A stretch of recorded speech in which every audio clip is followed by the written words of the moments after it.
Jimmy, alafu azila tabuzahazi anidhaminisha nifanye diskuri yenu hele jina la. Très chères combattantes et très chers combattants pour la liberté, mes chers amis, assalamu alaikum. Avant de commencer mon propos, permettez-moi de vous dire que c'est une grande fierté et bien sûr une joie de me battre à côté de vous et surtout un grand honneur pour nous tous de poursuivre ce noble combat pour la libération de notre pays. Beaucoup de gens ne se rendent pas compte aujourd'hui de votre dévouement à cette noble cause pour sauver la patrie, ni des sacrifices que vous continuez à consentir. Mais dans un proche avenir, l'histoire vous donnera raison. Et nos enfants pourront relever leur tête en disant avec dignité que nos parents sont les sauveurs de notre nation. Nos enfants seront fiers de clamer haut et fort. Nos parents sont les braves et les patriotes authentiques qui ont réussi à libérer notre pays. Et laissez-moi vous assurer que la fin de la dictature est toute proche. La fin de la tyrannie du colonel putschiste est pour bientôt. Inch'Allah. Inch'Allah.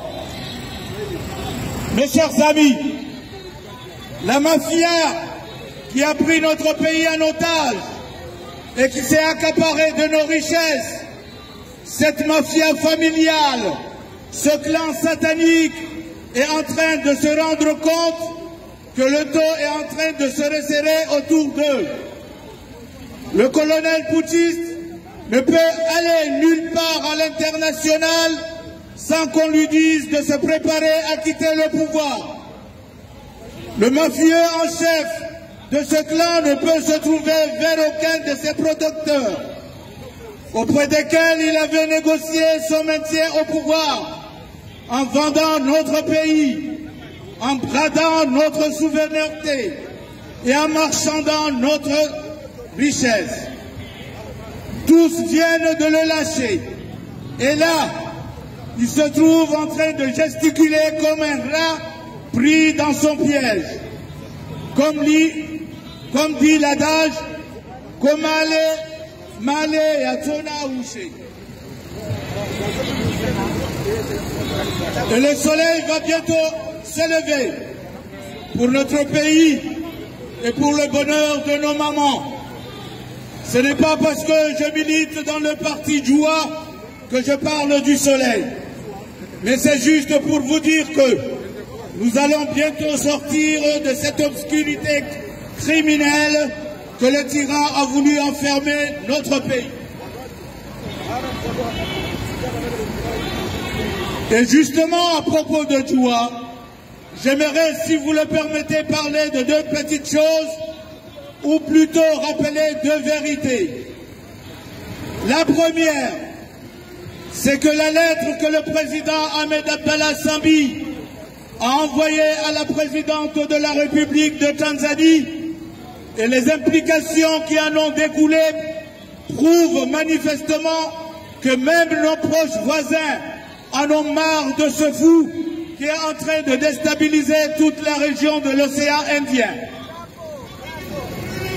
Le régime putschiste, complètement illégal et totalement illégitime, en place aux Comores, est en train de casser les équilibres géostratégiques, de briser la stabilité économique et de tuer la tranquillité sociale dans toute la région.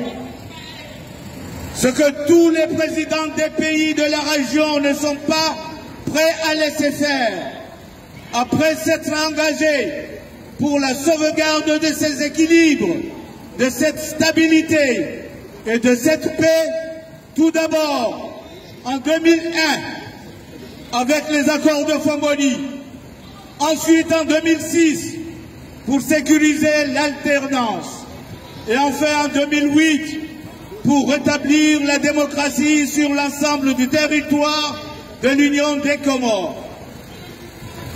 La deuxième vérité, mes chers compatriotes, c'est que tout cela n'est envisageable que si nous redoublions d'efforts pour montrer notre détresse. Ce que nous sommes en train de faire ici, dans toute l'Hexagone, au Sénégal, à La Réunion et partout dans le monde, ne peut convaincre et encourager nos amis à pousser ce régime vomi par l'ensemble des Comoriens que si une véritable mobilisation se met en place dans le pays. Avec votre permission, je lance de nouveau un appel à tous les leaders, à toutes les forces vives, à tous les citoyens qui sont les premiers à subir cette violence systémique qui les tue à petit feu. Je lance cet appel solennel à une grande, profonde et véritable mobilisation qui partirait d'Mbeni à Mtsapere, en passant par Chindini, Fomboni, Mitsamini, Domoni, Nyumakele et Mtsamboro. Tous les Comoriens doivent se lever d'un seul élan et parler d'une voix pour déraciner ce pouvoir maléfique. Il faut que ceux qui se trouvent au pays soient conscients que maintenant c'est à eux de jouer. N'ayez pas peur. Il suffit que vous vous levez d'un même mouvement et que vous montrez votre détermination. Et là, vous verrez que le petit Bokassa, comme l'appelait notre feu tonton Abbas Youssouf, paix à son âme, je disais qu'il suffit que vous lui montrez votre courage et vous verrez ce petit Bokassa en train de chercher le coffre d'une voiture pour fuir, sans se soucier ni de ses enfants, n'en parlons plus de son épouse. Il est comme ça, il a toujours été, il le restera. Fourbe, lâche et peureux. Et je peux vous assurer que tous ces voyous qui gravitent autour de ce pouvoir lui ressemblent. Ils sont tous fourbes, ils sont tous lâches et ils sont tous peureux. Mesdames, mesdemoiselles et messieurs, mes chers amis, il faut renforcer la pression surtout au pays. Je vous remercie.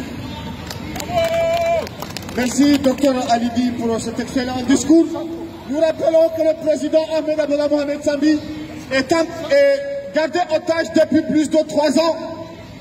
Il a passé 3 ans sans jugement, sans aucun procès et lieu aux Comores, ainsi que d'autres prisonniers dont vous avez une banderole qui donne une partie de ces prisonniers, vous pouvez le constater. Actuellement, dans les geôles des îles Comores, des dizaines d'otages sont détenus sans aucun procès dans notre pays. C'est pourquoi nous les appelons plutôt non pas des prisonniers, mais des otages politiques ou des otages d'opinion.